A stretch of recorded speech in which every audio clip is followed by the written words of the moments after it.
चलिए, last class में हम लोगों ने एक्सरसाइज 6.3 का क्वेश्चन नंबर 2 तक सॉल्व कर लिया था, है ना। आज हम लोग एक्सरसाइज 6.3 का क्वेश्चन नंबर 3 सॉल्व करेंगे, ठीक है। तो एक्सरसाइज 6.3 क्वेश्चन नंबर 3। तो देखिए क्वेश्चन नंबर 3 में क्या है।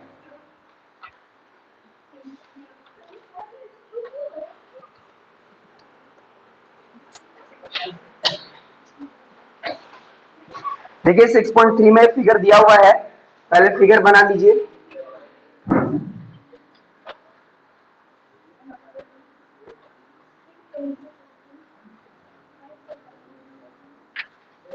ठीक है, ये फिगर है हमारे पास, ये हमारा ए है, ये बी है, ये सी डी ई, ये दिया हुआ है हमारे पास 53, ये दिया हुआ है 35, ठीक है। इस हिसाब से हमको क्या बोला गया है, डी सी ई ये निकालना है, ये हमें निकालना है, ठीक है। गिवन आप लोग लिख लोगे ना, गिवन में तो साफ दिया हुआ है क्या क्या है। तो गिवन, ठीक है, टू फाइंड, हमें क्या फाइंड करना है, एंगल डी सी ई।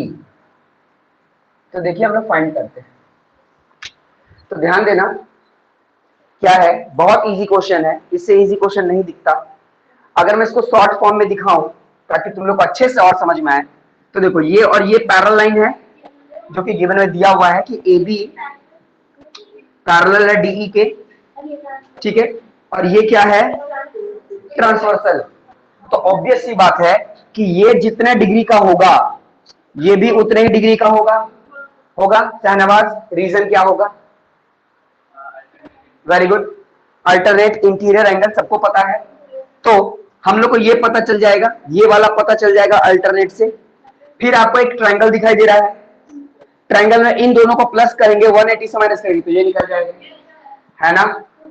समझ में आ रहा है। अब देखिए मैं कैसे सॉल्व करूंगा। तो हम लोग लिखेंगे कि A B parallel to DE जो कि गिवन में दिया गया है, and AE is the transversal.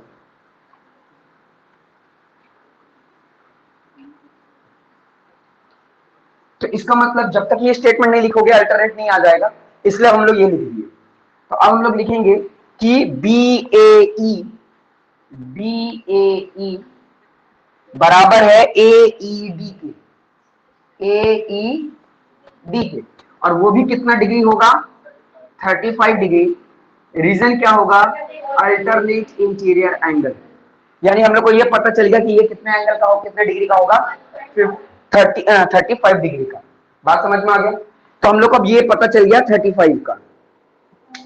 अब तुम लोग देखो एक ट्रायंगल दिखाई दे रहा है तुम लोगों को, ठीक है, CDE, ठीक है, CDE नाम का आपको क्या दिखाई दे रहा होगा, ट्रायंगल दिखाई दे रहा होगा, ठीक है, जिसमें हम लोगों को ये 53 पता है और ये 35 पता है। हम लोग जानते हैं कि एक ट्रायंगल का सम कितना होता है, 180 होता है। अगर इन दोनों को प्लस करके अगर 180 से माइनस कर दें तो ये निकल जाएगा। अगर बिल्कुल नहीं समझ में आता तो ऐसा समझ लो कि किसी घर में 3 भाई हैं, है ना, पहला भाई, दूसरा भाई, तीसरा भाई। पापा ने क्या किया, तीनों भाई को मिलाकर के 180 रुपए दे दिया, है ना। दूसरा भाई कितना रुपए ले लिया है, 53 रुपीज। तीसरा भाई कितना ले लिया है, 35 रुपीज। पता करना है कि पहला भाई कितना था, कितना लिया। तो ऑब्वियस सी बात है दोनों को प्लस करके 180 से माइनस करेंगे, पता चल जाएगा, है ना, कि पहला भाई के पास कितना रुपया है। वही चीज करना है, ठीक है। लेकिन लिखने का एक तरीका होता है, आंसर तो सबको पता चल जाता है, लेकिन कैसे आप अपने आंसर को एग्जीक्यूट करते हो, किस तरीके से आप आंसर को रिप्रेजेंट करते हो, ये भी एक बहुत बड़ी कला है जो कि आपको सीखना है। बात समझ में आया। मैथ में तुरंत सॉल्व करते हो कहां पर, जब एमसीक्यू टाइप क्वेश्चंस है, वहां पर आपको कला नहीं देखा जाता है, वहां पर सिर्फ आंसर देखा जाता है। लेकिन जहां पर सॉल्व करने के लिए बोला जाएगा ना, तो वहां आपकी कला देखी जाएगी कि आप कितना ज्यादा समझते हो और कितने अच्छे से किसी भी आंसर को दर्शाते हो, दिखाते हो, रिप्रेजेंट करते हो, ठीक है ना। तो देखिए यहां पे क्या करेंगे हम, लिखेंगे इन ट्रायंगल, कौन सा ट्रायंगल, सी डी ई, ठीक है। तो एक बार सी बीच में आएगा, एक बार डी बीच में आएगा और एक बार ई बीच में आएगा, ठीक है। तो पहले सी वाले को ही रख लेते हैं, यानी डी सी ई, एक बार रख लेते हैं सी डी ई और एक बार लिख देते हैं C E D equal to 180 degree. अब इतना लिख दोगे ना, और इसके बाद अगर रीजन नहीं लिखोगे तो मार्क्स कट जाएगा। आपको क्या लिखना है यहाँ पर, एंगल सम प्रॉपर्टी, एएसपी नहीं लिखना है, एंगल सम प्रॉपर्टी। जब एकदम समय कम है, बिल्कुल लिखने का टाइम नहीं है लेकिन आगे बढ़ना है, तब एएसपी लिख दो। लेकिन जब आपके पास टाइम है तो पूरा A for angle, S for side और पी फॉर प्रॉपर्टी, ठीक है ना, एंगल सम प्रॉपर्टी। हाँ, नहीं तो देखो ये हमको नहीं पता था, हम लोगों ने क्या माना था इसको, इसको या तो x मान सकते हैं या तो वही रख सकते हैं, ठीक है। और ये हमको पता चल गया था, कितना था ये हमारे पास 53 डिग्री का था, और ये हमारे पास अभी हम लोगों ने निकाला था 35 डिग्री का इक्वल टू 180 डिग्री। बात समझ में आ रहा है ना। अब देखो इन दोनों को ऐड कर लेंगे तो क्या हो जाएगा, x प्लस 88 इक्वल टू 180। बात समझ में आ रहा है कि नहीं आ रहा है, समझ में आ रहा है ना। अब देखो ये वाला इधर चला जाएगा तो x इक्वल टू कितना हो जाएगा, 180 माइनस 88, है ना। अगर 180 में से हम लोग 88 को माइनस कर देंगे तो क्या आंसर आ जाएगा, आंसर आ जाएगा 92 डिग्री, ठीक है। 92 डिग्री इसकी वैल्यू हो जाएगी। तो देखो इस तरीके से हम लोगों ने क्या किया, इस x की वैल्यू को हम लोगों ने फाइंड आउट कर लिया।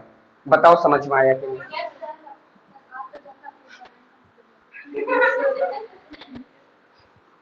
तनवीर तुम्हें समझ में आया, यस सर। ठीक है, जल्दी से समझने की कोशिश करो। वसीम तुम्हें आता है ये क्वेश्चन,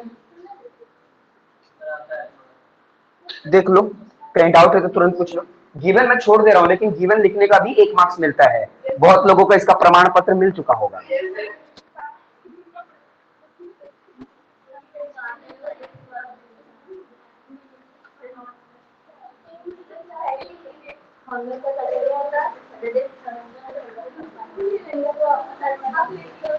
आगे सभी को समझ में, हाँ बोलिए ना।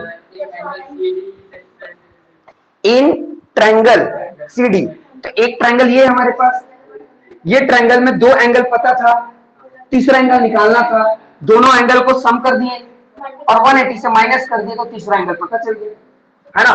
तो यहाँ पर जो x है वो असलियत में क्या है, वो x ही तो हमारा क्या है, DCE है। समझ में आ रहा है ना, क्योंकि ये हम लोगों ने क्या मान लिया था, इसको x मान लिया था। बात समझ में आ रहा है ना, पक्का, किसी को डाउट है, ठीक है, इरेज कर दूं ना, ठीक है। चलो तनवीर समझ में आ गया ना तुम्हें, यस सर। ठीक है, मैं इरेज कर रहा हूं।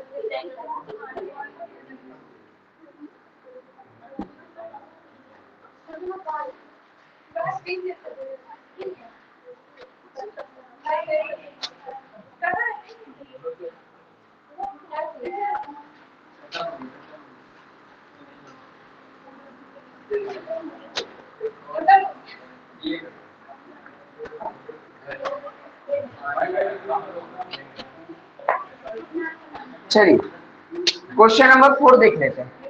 देखिए क्वेश्चन नंबर 4 में भी फिगर आपको दिया गया है, ठीक है। क्वेश्चन नंबर 4 आप देखिए, पीछे इसका फिगर दिया हुआ है, यहां पर आपको समझ में आएगा। देखिए बोल रहा है फिगर 6.42, तो ये वाला जो है ना, ये इधर वाला, ठीक है, ये आपका 6.42 है, वो फिगर आप देखिएगा, ठीक है। तो मैं यहां बना भी देता हूं।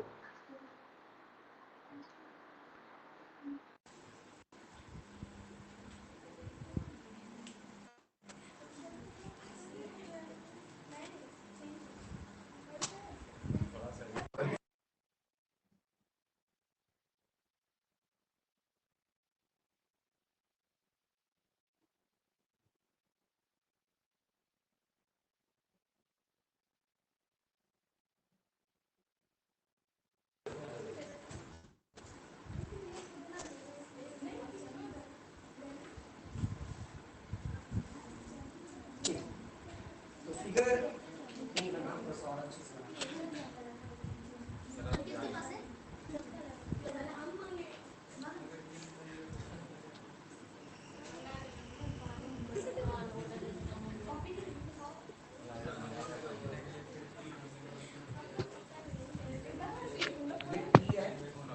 ये R है, ये T है, ये S,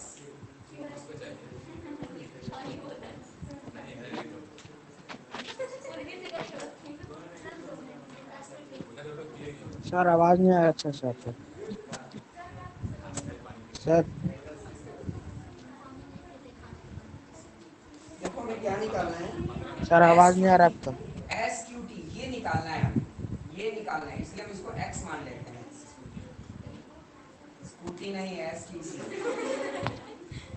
गिवन आपको दिया गया है, आप गिवन में देख लीजिए, ठीक है। ध्यान देना, गिवन हमारे पास दिया गया है और पैरेलल सर आवाज नहीं आ रहा फिगर सर। फिगर है, अब ऐसा फिगर सर ध्यान देना, टू फाइंड फाइंड में क्या करना है, एंगल एस क्यू टी, ठीक है, जिसको हम लोगों ने x माना है। वैसे कोई जरूरी कि आपको x मानना है, वैसे ही रहने भी दे सकते हैं आप, ठीक है। आपको इसका वैल्यू फाइंड आउट करना है, बहुत इजी क्वेश्चन है। हाँ? ध्यान दो, आपको दो ट्रायंगल दिखाई दे रहा होगा, है ना, एक ट्रायंगल ये दिखाई दे रहा होगा। अच्छा ये बताओ, पहले देखो अप्रोच बता रहे हैं, इस क्वेश्चन को सॉल्व करने का अप्रोच, और उसके बाद हम इसको सॉल्व करेंगे।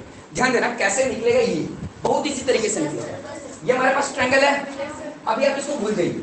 अगर ये ट्रायंगल है, तीन भाई हैं, तो क्या करेंगे, 180 से दोनों को प्लस करके 180 से माइनस करेंगे तो ये निकल गया, निकलेगा कि नहीं निकलेगा। अच्छा यहाँ पर देखो ये क्या हो रहा है, इंटरसेक्ट हो रहा है टी पर, तो ये जितना होगा ये भी उतना ही होगा, वर्टिकली अपोजिट एंगल, ठीक है। फिर इस ट्रायंगल में देखो दो पता चल गया, दोनों को प्लस करके 180 से माइनस कर देंगे, ये निकल जाएगा, निकलेगा कि नहीं निकलेगा।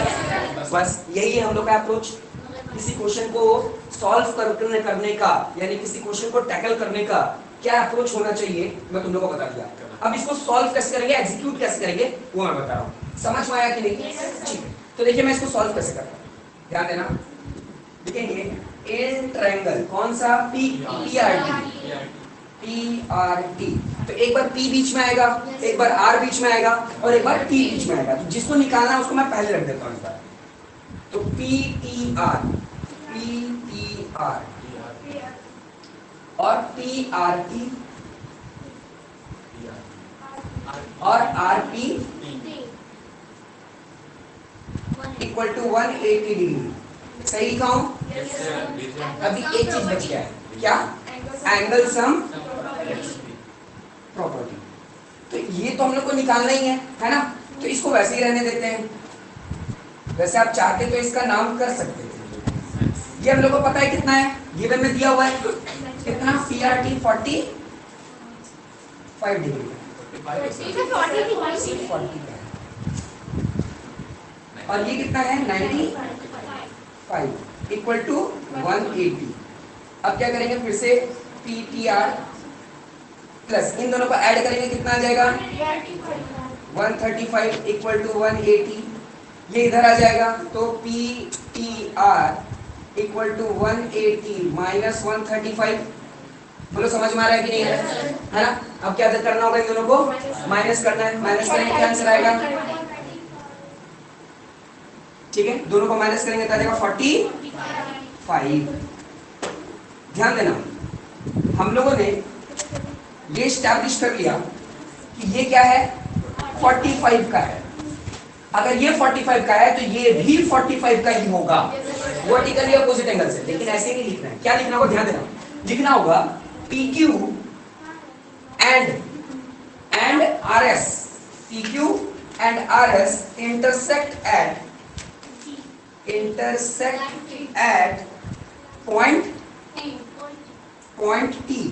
जो लाइन PQ है, PQ जो लाइन है वो RS, और एक जो RS लाइन है, ये दोनों कहां पर कट रहे हैं, T पर कट रहे हैं। तो जैसे ही कट रहे हैं, तो मैं तुम लोगों को बताया था कि अगर इस तरीके से ऐसे देख लो, तो मैं तुम लोगों को बताया था कि ये देखो दो लाइन आपस में कट रहे हैं ना, तो इसके बारे में भूल जाओ, ऐसे कट रहे हैं, तो ये जितना होगा ये भी उतना ही होगा बाय वर्टिकली अपोजिट एंगल, और ये जितना होगा ये भी उतना ही होगा बाय वर्टिकली अपोजिट एंगल। तो यहाँ पे वही है, ये दोनों तो दिख रहा है ना? तो मैं ऐसा लिख सकता हूँ क्या कि angle PTR equal to STQ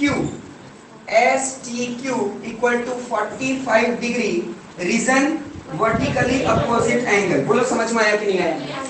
आया ना? यानी ये दोनों क्या हो गया? वर्टिकली अपोजिट एंगल हो गए।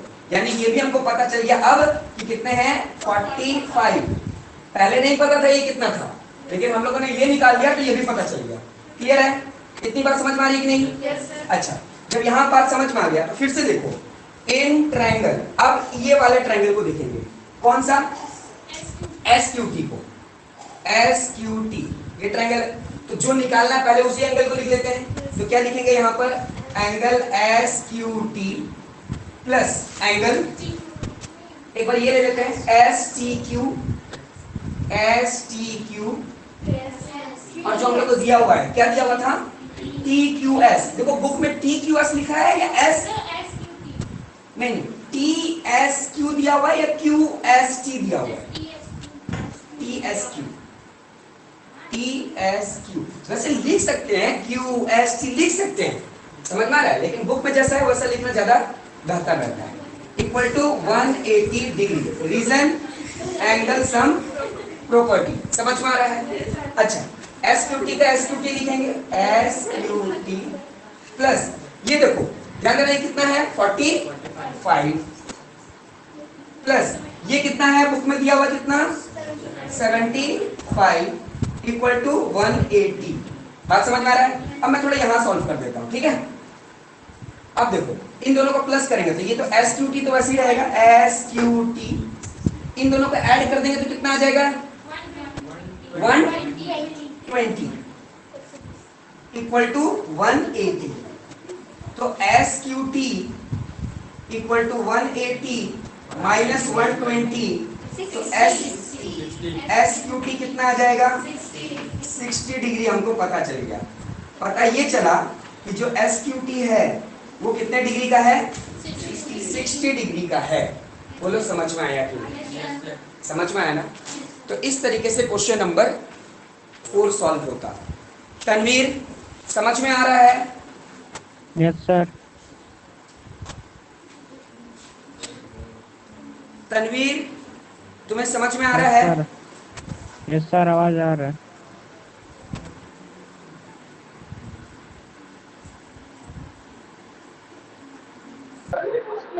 एक बार देख लो, किसी भी तरह का डाउट है तो तुरंत पूछ लो, नहीं समझ में आएगा मैं हूं यहाँ पर समझाने के लिए।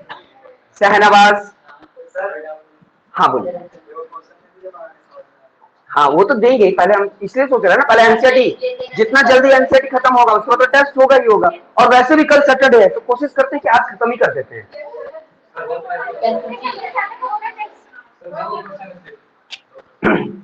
मिटा दूं ना? चलिए,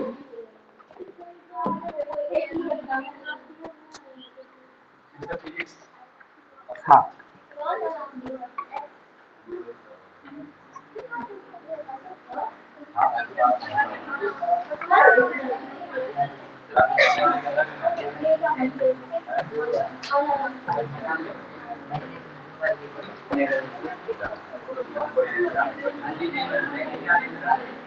वहां से नहीं दिखाई देता है, वहां बैठो वहां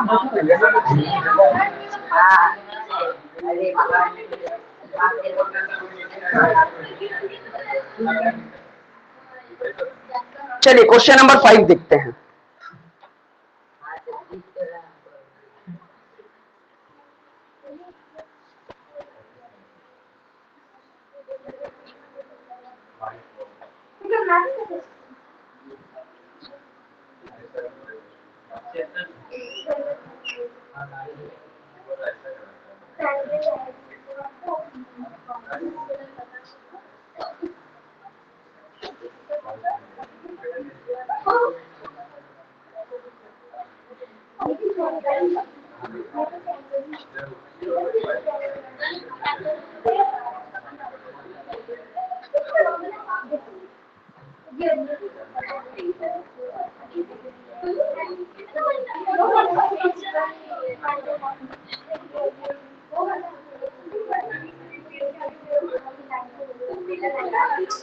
देखिए ये हमारे पास क्वेश्चन है, आप लोगों को गिवन दिखाई दे ही रहा होगा, है ना। ध्यान देना, इसमें हमें क्या निकालना है, इसमें हमें निकालना है x और y का वैल्यू।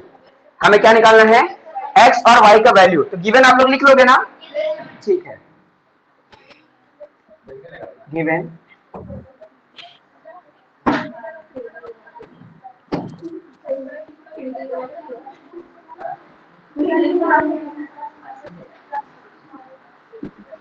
चल पहले इस क्वेश्चन को सॉल्व कैसे करते हैं, इस क्वेश्चन को टैकल कैसे करेंगे वो थोड़ा सा समझा देता हूं। ध्यान देना, ऐसा मान सकते हैं या मानना क्या हम लोग को दिया हुआ है कि PQ पैरेलल है ST के। अगर PQ पैरेलल है ST के तो थोड़ा सा विजुअलाइज करो अपने मन में, तो क्या हो जाएगा, QR क्या हो जाएगा, ट्रांसवर्सल। और QR अगर ट्रांसवर्सल हो गया तो ये पूरा और ये पूरा, ध्यान देना ये पूरा, एक ऐसे क्वेश्चन हम लोग एक और भी करके आए हैं, ये पूरा का पूरा कितना हो जाएगा, 65 होगा कि नहीं होगा, ये वाला और ये पूरा, क्योंकि इसमें तो आधा ये भी आ गया ना, तो हम लोग को पूरा लेना होगा। ये पूरा यानी पूरे जो ये आ रहा है जहां से, तो ये पूरा एंगल कितना हो जाएगा, 65 हो जाएगा ये पूरा, ठीक है, ये पूरा हो जाएगा। अब किसी के मन में क्वेश्चन उठेगा कि सर यहीं तक ना होना चाहिए 65, इसलिए नहीं होगा क्योंकि ये लाइन तो फिर यहां से चला जा रहा है ना, जबकि लोग ट्रांसवर्सल किसको बोल रहे हैं, इसको बोल रहे हैं। तो ट्रांसवर्सल जहां तक बोलते हैं, जैसे ये अगर ये ट्रांसवर्सल है तो यहां से लेकर ये इस पैरेलल लाइन को छुएगा, वो ना एंगल हम लोग काउंट करेंगे। यहां इस ट्रांसवर्सल और पैरेलल लाइन को छूना चाहिए, ट्रांसवर्सल लाइन और पैरेलल लाइन को एंगल छूना चाहिए। तो यहां से लेकर यहां तक, ये तो देखो पैरेलल लाइन को नहीं छू रहा है, अगर ये ट्रांसवर्सल है तो ये किसको छू रहा है, देखो यहां तक छू रहा है ना, इसलिए ये पूरा का पूरा क्या होगा, 65 होगा। बात समझ में आया कि नहीं। अच्छा, हमको जब ये पता चले कि ये 65 है तो ऑटोमेटिक दोनों को मिलाकर के 65 है, मतलब किसी परिवार में भाई बहन है और भाई बहन को मिला करके पापा कितना रुपया दे दिए, 65 रुपया, 65 रुपीज। एक को कितना मिल गया, 28, तो दूसरे को क्या करना होगा, 65 में से माइनस कर देंगे तो इसको मिल जाएगा। समझ में आ रहा है कि नहीं आ रहा है। तो एक्स का वैल्यू निकल गया, निकला कि नहीं निकला, बात समझ में आ रहा है। अच्छा नेक्स्ट देखो, ये हमको ट्रायंगल दिखाई देता है, सिर्फ ये ट्रायंगल दिखाई देता है। इस ट्रायंगल में ये इसका मतलब ही होता है 90 डिग्री।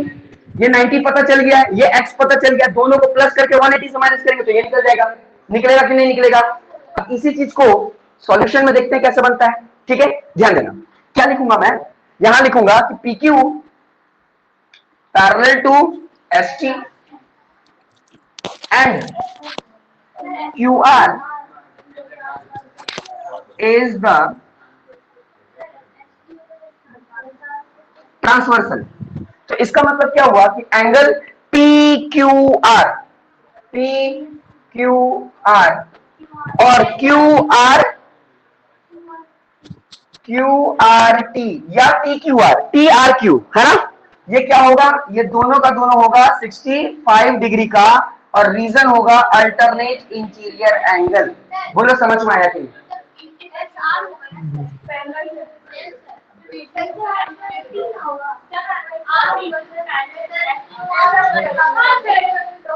सुनो, इसको तुम यहां से लेकर जाओ चाहे आगे लेकर जाओ, पैरेलल तो पैरेलल ही रहेगा ना, ठीक है, कोई दिक्कत की बात नहीं। बात समझ में आ गया ना यहाँ। तो ध्यान देना, ये ट्रांसवर्सल है, ठीक है, तो ये दोनों एंगल मिलकर के क्या बना दिया, दोनों किसके बराबर हो गया, 65 के। तो हम लोग ऐसा लिख सकते हैं, ध्यान देना कि फिर से लिख रहा हूं, ये तुम लोग को पता चल गया कि ये किसके बराबर हो गया, 65 के बराबर हो गया। और हम लोग जो देख रहे हैं तो PQR के अंदर दो एंगल आ रहा है, PQR के अंदर दो आ रहा है, ठीक है। तो ये वाला जो है इसके जगह पर दो फिर से लिख देता हूं एक बार, PQR इक्वल टू QRT, ठीक है। अभी देखो इसमें दो एंगल आ रहे हैं, कौन कौन से आ रहे हैं, PQS और SQR इक्वल टू, अभी फिलहाल के लिए फिर से यही लिख देते हैं। ये देखो ये क्या है, इसको हम लोग x मान लिए हैं, ये क्या है 28 है और ये कितना है 65 है। इतना बात समझ में आया कि नहीं, पहले ये देखो, देखो ध्यान देना हम लोग ये जानते हैं कि ये वाला इसके पैरेलल है और ये ट्रांसवर्सल है ना। तो इसका मतलब ये वाला पूरा एंगल इस एंगल के बराबर होगा कि नहीं होगा, होगा अल्टरनेट इंटीरियर एंगल से, है ना। अगर हम ये वाला लाइन हम भूल जाते थोड़े समय के लिए, ये वाला लाइन भूल जाते तो हम लोग बोल सकते थे ना कि ये पूरा का पूरा, ये पूरा का पूरा क्या होता, इक्वल होता ना 65 डिग्री। रीजन क्या होता, अल्टरनेट इंटीरियर एंगल, ठीक है, जो कि यहां पर लिखा भी गया है, समझ में आ रहा है। लेकिन हम लोग को क्या पता चला, हम लोग को ये पता चला कि इस एंगल का ना पार्टीशन हुआ है, इस एंगल का क्या हुआ है, पार्टीशन, मतलब ये एंगल दो भाग में बटा हुआ है ना। ये एंगल, ये जो पूरा एंगल है, ये पूरा एंगल क्यू, इसमें दो एंगल आ रहा है, एक ये और एक ये, है ना। देखो एक ये वाला एंगल आ रहा है जिसको मैं कलर कर दिया, और एक ये वाला आ रहा है ना दोनों। तो यहां पर वही तो लिखा हूं, यहां तो वही लिखा हूं कि पी क्यू आर कब मिलेगा, पी क्यू आर तब मिलेगा जब पी क्यू एस ये वाला एंगल, ये वाला और एस क्यू आर ये वाला, अगर इन दोनों को ऐड कर दोगे तो तुमको पूरा मिल जाएगा, इन दोनों को ऐड कर दोगे तो तुमको पूरा मिल जाएगा। बात समझ में आ रहा है कि नहीं आ रहा है, समझ में आ रहा है तुमको, उधर समझ में आ रहा है, सबको समझ में आ गया, कोई डाउट है, हाँ बोल कौन सा। तुम बस ये देखो ना कि इन दोनों एंगल को ऐड करेंगे तो क्या पी क्यू आर के बराबर हो रहा है, ध्यान दो, ये एंगल है ना, इसको बीच से ऐसे कर देंगे तो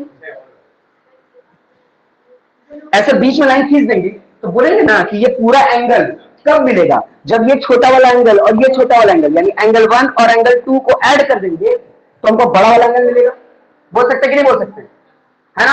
तो यहीं पर देखो ना, दो एंगल को ऐड कर रहे हैं तो बड़ा वाला मिल जा रहा है।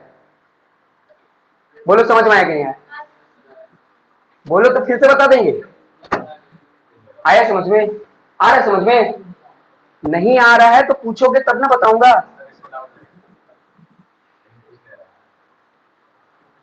डाउट है किसी को, ठीक है, यहां तक समझ में आ गया सभी को।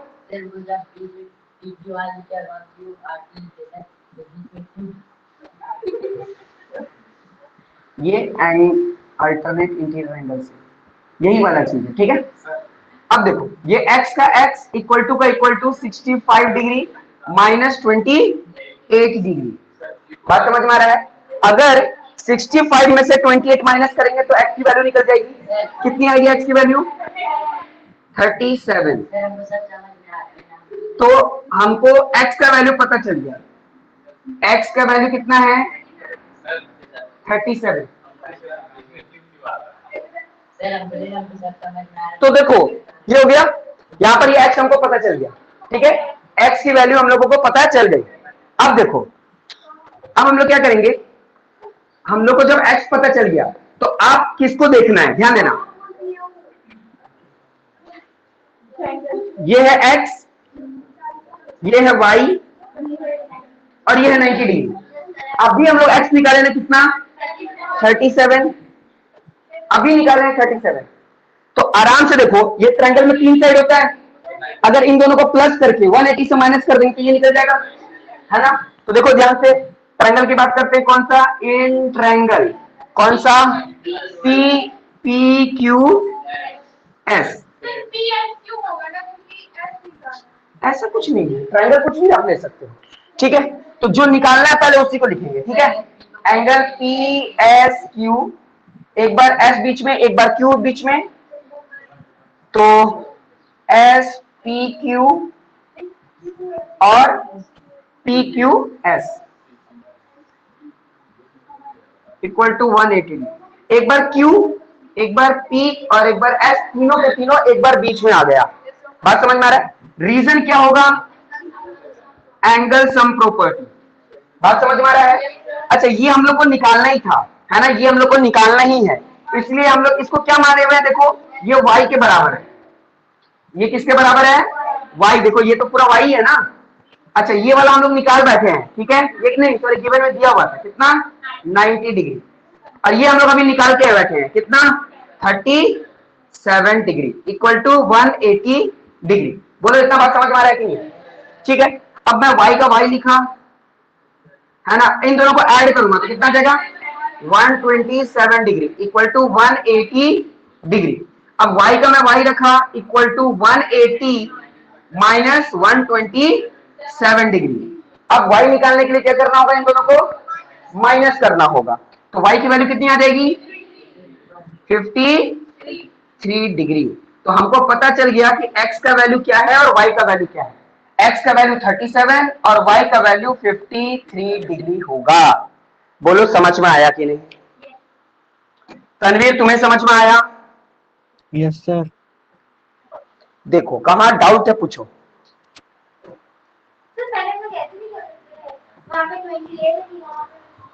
यहाँ 28 है तो यहाँ भी 28।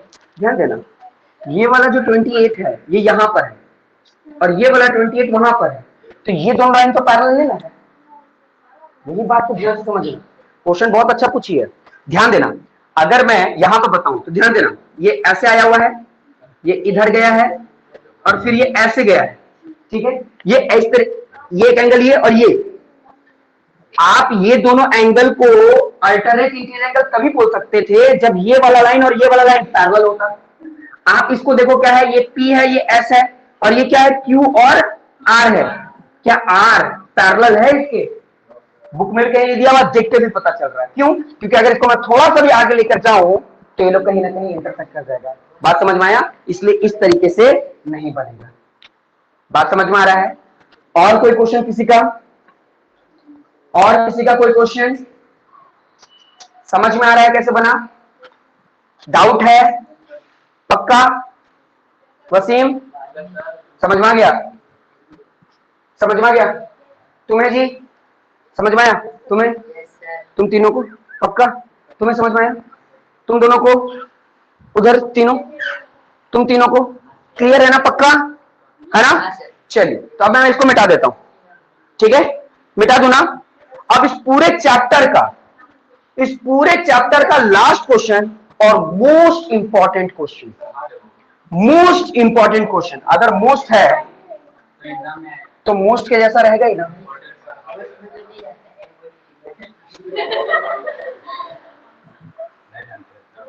तनवीर तुम्हें समझ में आया ना? Yes sir. ठीक है।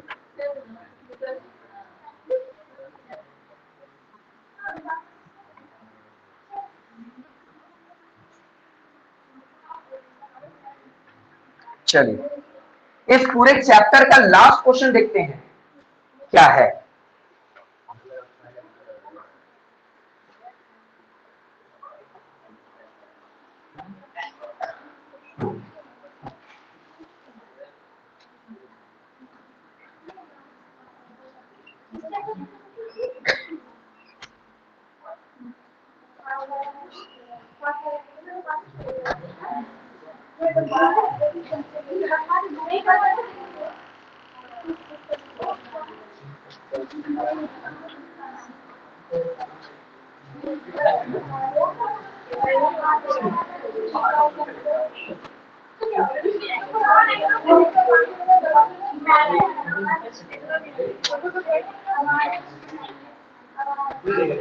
गिवन आप लोग लिख लीजिएगा, लास्ट क्वेश्चन है क्वेश्चन नंबर 6।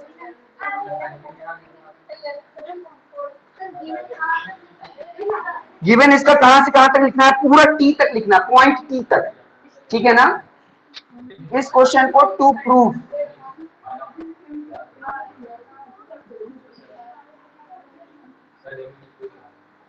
QTR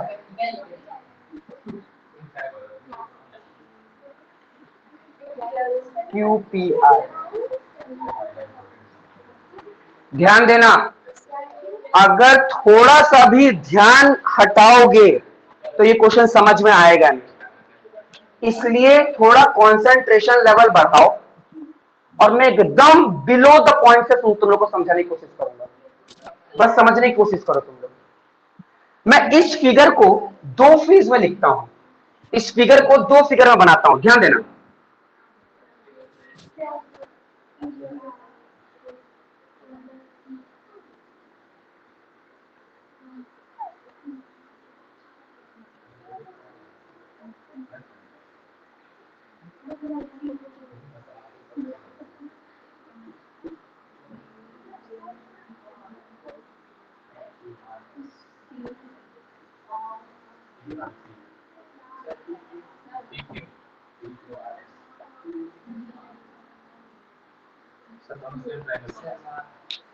ठीक है, एक ट्रायंगल ये बनाया हूं, ठीक है, और एक ट्रायंगल ये बनाया हूं जिसका बाहर साइड ये जा रहा है। दो ट्रायंगल को साइड बाय साइड तुम लोग अलग कर पा रहे हो कि नहीं, पहले ये देखो। अलग हो गया, ठीक है। अगर दोनों को अलग से समझ पा रहे हो तो अब समझने वाली बात क्या है, थोड़ा सा इसको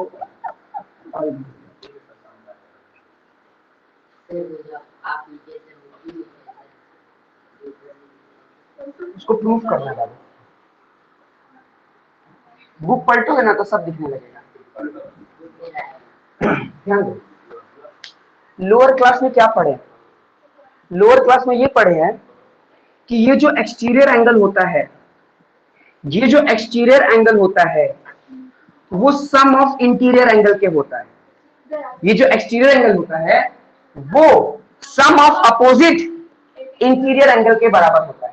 इसका एग्जांपल से समझो कि अगर ये 40 डिग्री का है और ये 10 डिग्री का है, सपोज दैट, तो ये ऑटोमेटिक जो होगा वो 50 का होगा। इसका मतलब ही ये है कि जो बाहर वाला एंगल होता है वो बराबर होता है अंदर के दोनों एंगल का जोड़। अंदर के, हाँ, जो अपोजिट में जो दो एंगल हैं, ये वाला एंगल नहीं, उसको छोड़ करके जो दो बचे, उन दोनों को जोड़ दोगे तो वो एक्सटीरियर एंगल के बराबर होगा। इतनी बात समझ में आती है कि नहीं? इतनी बात समझ में आती है, ठीक है। अगर इतनी बात समझ में आ रही है तुम लोगों को, यानी इन दोनों को ऐड करके इसके बराबर होता है ना, इन दोनों को ऐड कर देंगे तो इसके बराबर हो जाएगा। तो देखना, मैं यहीं पर या इसी को तुम लोग देखना क्या मैं सही लिख पा रहा हूं कि नहीं। ध्यान देना, angle PRS equal to angle QPR plus angle PQR। बोलो समझ, रीजन होगा एक्सटीरियर एंगल। समझ में आया? समझ में आ रहा है? अच्छा, अब तुम लोग ध्यान से समझना क्या बात।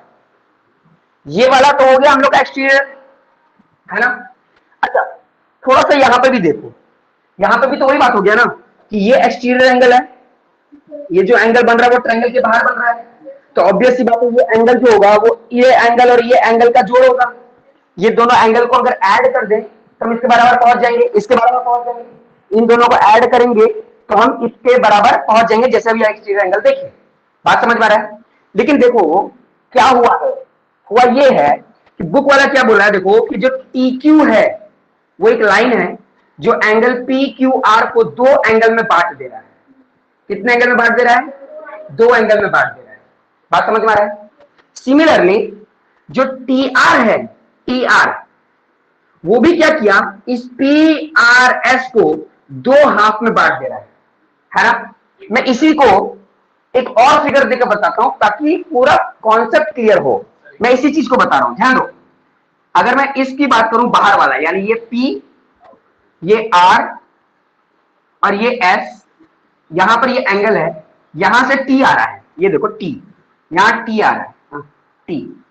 ध्यान देना, मैं ऐसा बोल सकता हूं, ध्यान से समझना, मैं ऐसा बोल सकता हूं कि जो TR है, TR वो बाइसेक्ट कर दिया है PRS को। मतलब TR क्या किया, PRS को दो भाग में बांट दिया। बांट दिया ना, बांटा कि नहीं बांटा? तो इसका मतलब जो दोनों भाग में बटा, तो ये देखो यहां पर बुक में ऐसा कर दिया गया है। इसका मतलब ये है कि ये वाला जितना एंगल होगा एंगल 1, उतना ही एंगल होगा एंगल 2, है ना। दोनों एंगल हाफ हाफ भाग में बढ़ गया। तो क्या ध्यान देना, क्या ये बोलेगा, ध्यान देना, TRP क्या TRP बोलेगा कि मैं पूरे का PRS का आधा हूं? ये बात जल्दी समझ में नहीं आता, कल के क्लास में भी मैं समझाया था। बोलो ये समझ में आ रहा है कि नहीं?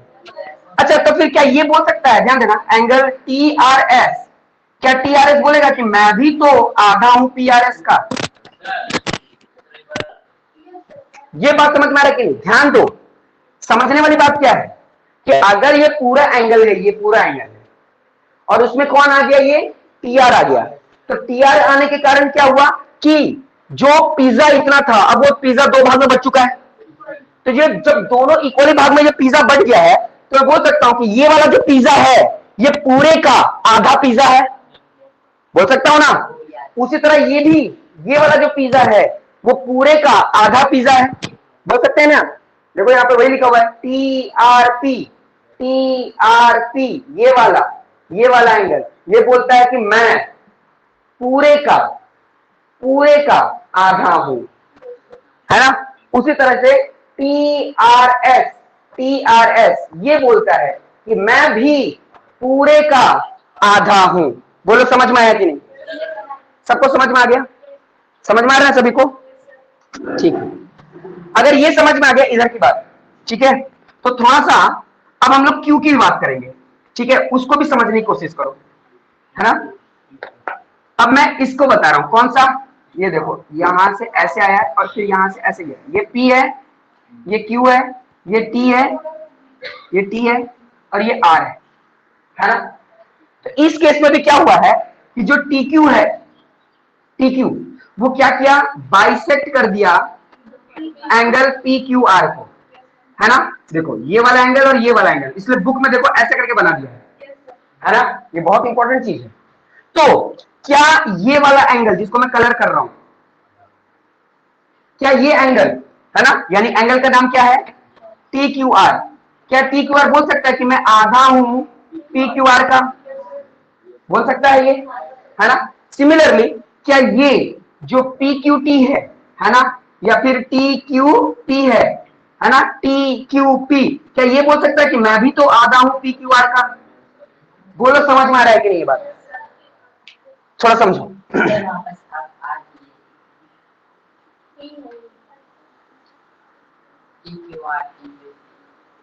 बोलो समझ में आ रहा है कि नहीं आ रहा है? यानी ये वाला जो ये है, ये बोलता है कि मैं आधा हूं पूरे का, तो सही बात है, तू ही तो आधा है पूरे का। क्लियर है? थोड़ा समझो, क्योंकि ये समझना बहुत जरूरी है बात।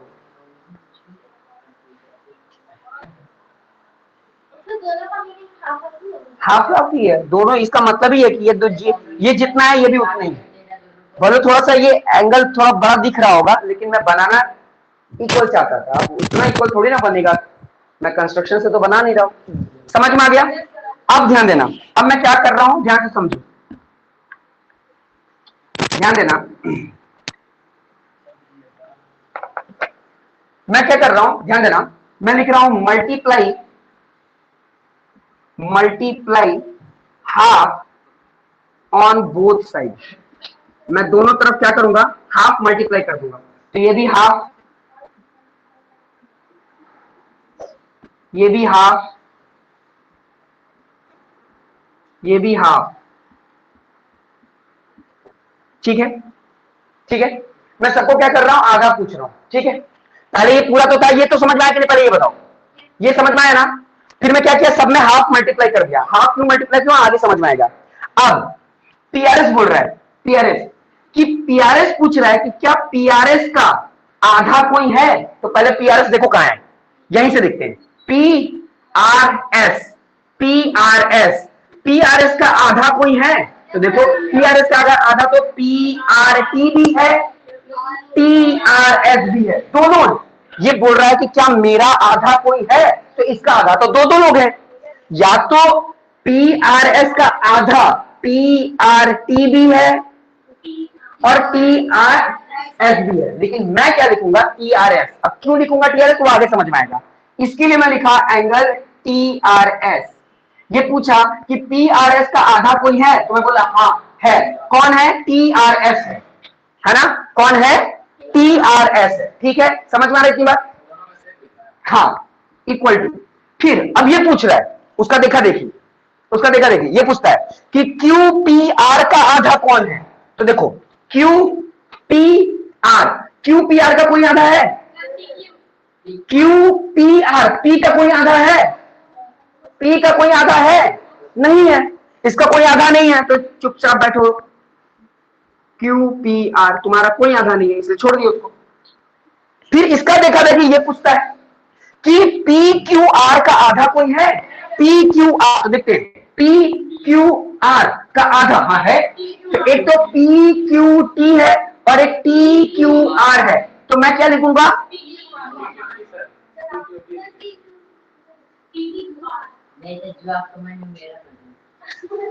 तो ध्यान देना, पी क्यू आर का आधा, यहां पे हम मैं ये लिखूंगा टी क्यू आर लिखूंगा, मैं लिखूंगा टी क्यू आर। बोलो ये बात समझ में आया कि नहीं? जिसका आधा दिखा मैं वो लिख दिया, और जिसका आधा नहीं दिखा उसको वैसे उतार दिया, इसको भी वैसे उतार दिया। ये मेरा इक्वेशन 1 हो गया। इतनी बात समझ में आई कि नहीं पहले बताओ? बात समझ में आ गया ना? नहीं आया? ध्यान दो, पी आर एस का आधा ढूंढ रहे हैं, पी आर एस का आधा। तो देखो पी आर एस का आधा ये भी है और ये भी है, दोनों आधा है ना? तो मैं ये वाला लिख दिया, वैसे मैं ये भी लिख सकता था, लेकिन इनको प्रूफ करना है इसलिए हम ये लिखे। क्यों लिखे वो आगे समझ में आएगा। बात समझ में आया? उसी तरह इसका भी कोई आधा है पी का, तो पी का आधा कोई नहीं था इसलिए उसको ऐसे उतार दिए। इसका आधा पी क्यू आर का, पी क्यू आर का आधा 2 है, दोनों है, तो हम या तो पी क्यू टी भी लिख सकते हैं और टी क्यू आर भी लिख सकते हैं, लेकिन मैंने क्या चुना? मैं वो लिख दिया। बात समझ में आया? ठीक है, ध्यान देना, मैं यहां पर लिख देता हूं, in triangle P Q R angle P R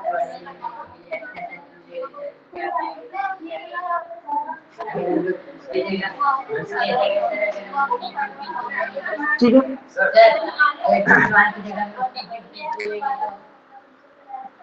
समझाया क्यों जा रहा है? तो फिर रट लो बैठ के, समझाया इसलिए ना जा रहा है कि कब किस तरीके से सॉल्व करना है। सॉल्व करने से, प्रैक्टिस करने से, विदाउट प्रैक्टिस कभी नहीं आएगा। हाँ, वो प्रैक्टिस करने पे आगे वही बात बता रहा है, तुमको आगे समझ में आ जाएगा, थोड़ा इंतजार करो। नेक्स्ट देखो, अब हम लोग ये वाला ट्रायंगल लेंगे। कौन सा triangle? In triangle T Q R, T Q are exterior angle कौन सा है? T R S, T R S is an exterior angle. तो जब T R S exterior angle है, फिर से वही बात होगी, अभी हम लोग देखेंगे, ठीक है?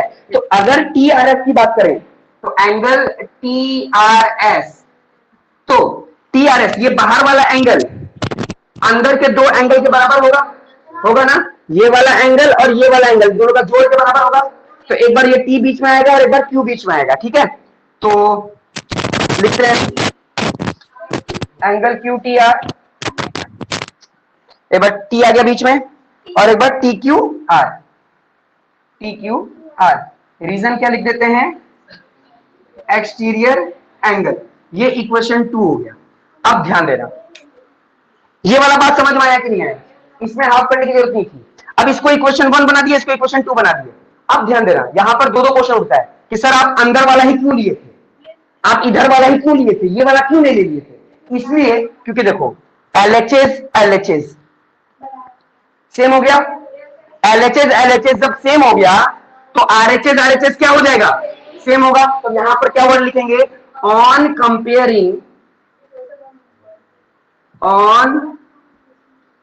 कंपेयरिंग इक्वेशन 1 एंड 2, अगर इक्वेशन 1 और 2 को कंपेयर करो तो ये दिख रहा है कि एलएचएस सेम है।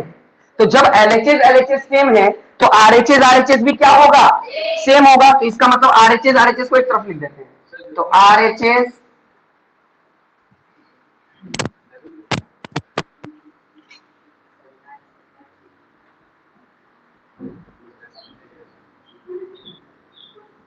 देखो लिख दिए ना हम, देख रहे हो?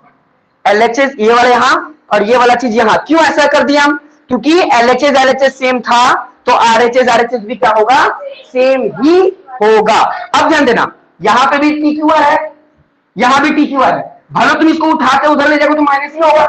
और मैं बताया होगा, तुम लोग जानते हो तो यहां पर डायरेक्ट इसको काट सकते हो, है ना। दोनों सेम था, इक्वल टू के उधर भी और इक्वल टू के इधर भी, दोनों कट गया। तो बचा क्या? बचा ये half Q P R equal to Q T R. अगर तुम लोग देख रहे होगे तो यही चीज प्रूव करना था, बस बात अलग है कि थोड़ा सा इसको फ्लिप कर देते हैं। तो इसको ऐसे लिखो, चाहे दोनों को एक्सचेंज कर दो, तो ऐसे भी लिख सकते हो Q T R equal to half Q P R. देखो इसी को ना ये प्रूव करना था। बोलो समझ में आया कि नहीं? सर अब PRS ही क्यों लिखा? ध्यान दो, हम ये वाला टी आर एस ही क्यों लिए थे? हम टी आर एस इसलिए लिए क्योंकि टी आर एस पहले वाले एंगल में भी देखो पूछा था कि इसका आधा कौन है, इसका आधा कौन है, तो इसका आधा टी आर एस भी था और पी आर टी भी था, दोनों था। लेकिन मैं जानबूझ के क्या किया कि टी आर एस लिखा इसके जगह पर। क्यों? ताकि फिर सेकंड बार में जब मैं लिखूंगा, जब इसको देख करके मैं एक्सटीरियर एंगल लिखूंगा, तो ये टी आर एस और ये इसका आधा वाला टी आर एस दोनों एलएचएस में क्या हो जाएगा? इक्वल हो जाएगा। जब दोनों का एलएचएस इक्वल हो जाएगा तो हम लोग कंपेयर कर पाएंगे और आरएचएस को भी आपस में क्या कर पाएंगे? इक्वल इक्वेट कर पाएंगे। यानी जानबूझ के अगर हम ये वाला ले लेते, मान लो क्या ले लेते, अगर क्यू आर टी ले लेते, क्यू आर टी, यहां पर अगर क्यू आर टी होता, सॉरी पी आर टी होता, अगर यहां पी आर टी होता, अगर यहां पी आर टी होता, तो क्या पी आर टी और टी आर एस क्या बराबर होता? एलएचएस एलएचएस क्या बराबर होता? जब एलएचएस एलएचएस बराबर नहीं होता तो क्या आरएचएस आरएचएस बराबर होता? जब आरएचएस आरएचएस बराबर नहीं होता तो क्या हम दोनों को इक्वेट कर पाते? जब दोनों को इक्वेट नहीं कर पाते तो क्या टीक्वल कटता? जब टीक्वल नहीं कटता तो क्या ये दोनों स्टैब्लिश हो पाता? जब ये दोनों स्टैब्लिश नहीं हो पाता तो क्या प्रूफ हो पाता? समझ में आ रहा है? तो रीजन होता है प्रूफ करने के लिए, आप ये भी ले सकते हो और ये भी ले सकते हो, दोनों ले सकते हो, आपकी मर्जी है, दोनों सेम है, दोनों सेम है, कोई भी ले लो। आप मोबाइल की दुकान में गए और आप सैमसंग का ही कोई J6 मांग लिए, मान लो J6 मान लिए, दो J6 है, कलर सेम, स्पेसिफिकेशन सेम, वहां पर दो रख दिया, अगर दो रख दिया तो आप दोनों सेम है, एकदम सेम टू सेम, एकदम आइडेंटिकल है, कोई भी उठा लो, कोई मैटर करेगा? कोई मैटर नहीं करेगा। हाँ, प्रूफ के लिए तो देखना पड़ता है ना, प्रूफ के लिए इसलिए तो हम क्या किए ना, ये भी ले सकते थे ये भी ले सकते थे, लेकिन जानबूझ के यही लेना पड़ा। अच्छा एक और बात ध्यान देना, इधर अगर हम लोग इसकी बात करें तो हम लोग ये भी पी क्यू टी भी ले सकते थे। अगर हम लोग पी क्यू टी ले लेते, अगर ये वाला लेते तो ये दोनों आपस में नहीं कट पाता। समझ में आ रहा? अगर हम लोग ये इधर वाला एंगल लेते ना, ये वाला ले लेते अगर यहां पर, है ना, अगर ये वाला एंगल लेते, पूछा था ना कि क्यू का आधा कौन है, क्यू का आधा कौन है, तो क्यू का आधा टी क्यू आर, हम लोगों ने क्या ले लिया था? टी क्यू आर, इधर ही वाला लिया। अगर हम लोग उधर वाला लेते तो क्या ये टी क्यू आर और ये टी क्यू आर आपस में कट पाता? नहीं कट पाता। हाँ, इसलिए प्रूफ में दोनों तरफ को ध्यान से समझना होगा। क्यों ये क्वेश्चन को बोला जा रहा है इंपॉर्टेंट? क्योंकि बच्चा इसको रटने की कोशिश करता है, क्योंकि उसके दिमाग का माला खाली है, उसमें कुछ और चीज भरा हुआ है, पढ़ाई छोड़कर। बात समझ में आ रहा है? इसलिए वो जानता है, जो भी टीचर है वो जानता है कि बच्चा ज्यादा जोर नहीं लगा सकता। मैथ उसको डर क्यों लगता है? क्योंकि मैथ में अलग अलग एंगल से सोचना पड़ता है, हर तरीके से सोचना पड़ता है ताकि मेरा काम हो जाए। एक एग्जांपल से बता रहा हूं, अभी मैंने क्या किया था, ये जो डेस्क था कुछ इस तरीके से लगाया था, है ना, जिसमें क्या हो रहा था, स्पेस बहुत ज्यादा क्या हो रहा था, यूज हो जा रहा था, है ना, बहुत ज्यादा स्पेस यूज हो रहा है। अब इसी को अलग तरीके से सोचा गया, अलग तरीके से सोचा गया। अब देखो ज्यादा से ज्यादा स्पेस भी खाली है और ज्यादा लोग आ गए इसी जगह पर, आ गए कि नहीं आ गए? तो ये है मैथ का कमाल, यानी मैथ के कमाल में। और ये मैथ कब आपका सुधरेगा? जब आप प्रूफ करना शुरू करोगे। और इंसान देखना, वो इंसान जिसको मैथ हार्ड लगता है, गारंटी उसको प्रूफ हार्ड लगता होगा, गारंटी उसको गारंटी उसको प्रूफ हार्ड लगता होगा, जिसको मैथ हार्ड लगता है। मैथ उसी को अच्छा लगता है जिसको प्रूफ इजी लगता है, अच्छा लगता है। तो आप देख लो, अगर प्रूफ हार्ड लगता है इसका मतलब आप किसी भी सिचुएशन को आप अलग अलग ढंग से नहीं सोचते, आप में समझने और सोचने की क्षमता थोड़ी कम है। पहले ये क्लास ऑफ कर देते हैं, ठीक है। तनवीर, तुम्हें समझ में आया? Yes sir. इसमें कोई डाउट है? No sir. ठीक है, तो फिर आज का क्लास इतना ही है, मिलते हैं नेक्स्ट क्लास में और आगे की पढ़ाई करते हैं। सर। वालेकुम